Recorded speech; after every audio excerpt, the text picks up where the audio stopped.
It's game number 2 of this 3-game homestand for the Oklahoma City Thunder. They're facing off against the Utah Jazz here tonight, and I'm joined alongside Cason Wallace. And Cason, you guys had a couple of days off in between games, and I imagine this month of January has just been so intense to start out. How nice was it just to be home and be able to sit still for a little bit here?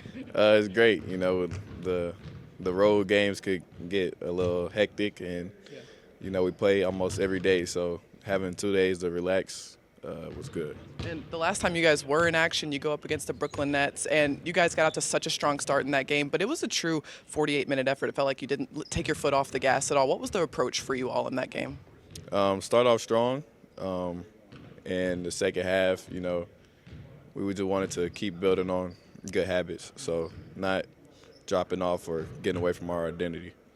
Talk about your identity. One big element to the Thunder identity on the offensive end, I feel like, is ball movement. You guys had 37 assists in that game, and it felt like there were multiple plays where the ball hit everyone's hand. What's it like out there on the floor when everyone's touching the ball the way we're against the Nets? It's fun. It gives everybody life, knowing that it's not several plays where you don't touch the ball or don't get a shot. So just having everybody involved, it gives the game life.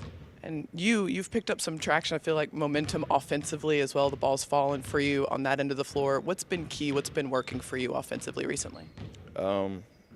Being decisive. My teammates having confidence in me, even when I was, in a shooting slump. They kept throwing me the ball, kept telling me to shoot it. So the confidence come along. And we saw you in a little bit of a different role against the Nets. You had that ball in your hands a lot in that second unit. Just what are you learning in those minutes here at this point in the season? I'm learning how to, navigate certain situations, pick and rolls, the actions, getting people in the right spots. So just, adding to my game. One thing that has never wavered this season is your defense, and that's something that you've always brought to the group. And I feel like there's multiple times this season where you've just ripped the ball out of someone else's hands. How have you felt yourself improve in terms of your defensive pressure on ball this season? It's a lot better. I know players a lot better, know their tendencies. So that learning the players from last year, being able to come in this year and know what to expect. And for the team as a whole, we talk about the chemistry we see from you guys on the offensive end and the chemistry off the court. How does that chemistry show up defensively? Because it feels like you guys are just so connected on a string on that end of the floor.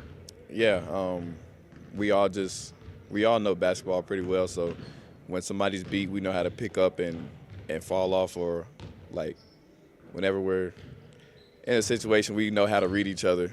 We can pick up off of what people thinking, kind of. And obviously when you're in the starting lineup, you're starting alongside a guy like Lou Dort, another incredible perimeter defender. What's that like for you, knowing that, on the other side of the screen, Lou is right on the other side and ready to pick up that guy? That's the connective and, the trusting part that we have with each other. Knowing that it's not going to be a drop-off no matter if we switch or whatever going on. And one other thing I want to talk to you about, against the Nets, we saw a lot of different guys getting action on the court. We saw guys like Ousmane Dieng, Brandon Carlson, and it feels like over the last couple of games, those guys have given you some pretty big minutes. What's it like for you seeing these guys and seeing the trust that they have immediately as they step onto the court? It's good. It's great. They're making an impact in their minutes, so them coming in and doing their thing is good. And last thing for you, you go up against the Utah Jazz team tonight, who's obviously struggling this season but has a lot of size, a lot of young legs. What's key for you guys, particularly on the defensive end tonight? Like we said, just staying connected, knowing our personnel, and coming out with a lot of energy. I know Thunder fans are excited to see you guys out there. Thanks for the time, Cason. Thank you. That's Cason Wallace. I'm Lawson, and this is Thunder Basketball. Cason, you guys got out to such a strong start against the Nets the other night. Just what's key to making sure you guys set the tone from the outset like you did in that game?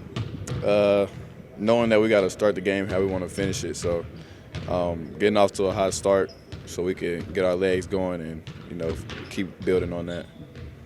Cason, you guys in Vegas, I just remember that being a time where you guys had 2 games flex on the national TV. Those are the 2 Cleveland games that weren't previously on national TV. You guys just had the Phoenix game next month flex on the national TV.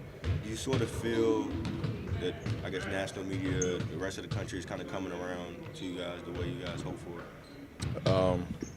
We're one of the best teams in the league, so I feel like being on live TV is kind of what comes with that. What's it been like kind of seeing your brother go off here recently? It's great. We keep talking about it. That's all I've been hearing from friends, family, fans. It's a great feeling. Coach talked about the other day with Jalen out. You got to run some of the offense with the second unit. How'd you like that, and what'd you learn? Yes, I definitely liked it. Having the ball in my hands a little more. I learned that I got to be a little more decisive with what I'm doing. As far as what, run the offense, getting your own, getting others. What do you mean by more decisive? More decisive whether I'm going to go score or I'm going to pass. Like, have an aggressive mindset, but, I'm going to make the right play at the end of the day. Just going into the season, Sam was talking about you and Chet make you guys more like playmakers. I guess, have you seen that plan kind of be put in place across the season so far? Yeah, I'm making plays. I feel like being a playmaker don't mean you have to, be passive. So scoring the ball and also finding my teammates and them scoring as well, like, I feel like I'm doing better at playmaking in that aspect. Okay, I guess I'd ask, what is your definition of a playmaker then? Like making plays, like whether it's for yourself or for somebody else. You get to play Dallas here again tomorrow. Less than a week after you played them Saturday. What are the kind of the benefits of kind of that quick turnaround?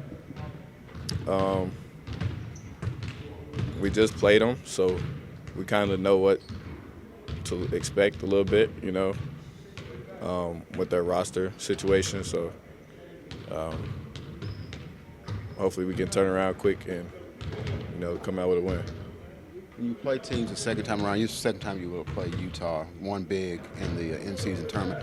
You take anything away from that, or is it just another opponent? It's just another game, and it's more about what you guys are doing? I feel like it's more about what we're doing. We want to get better every game, so no matter who we're playing, we want to get better that game.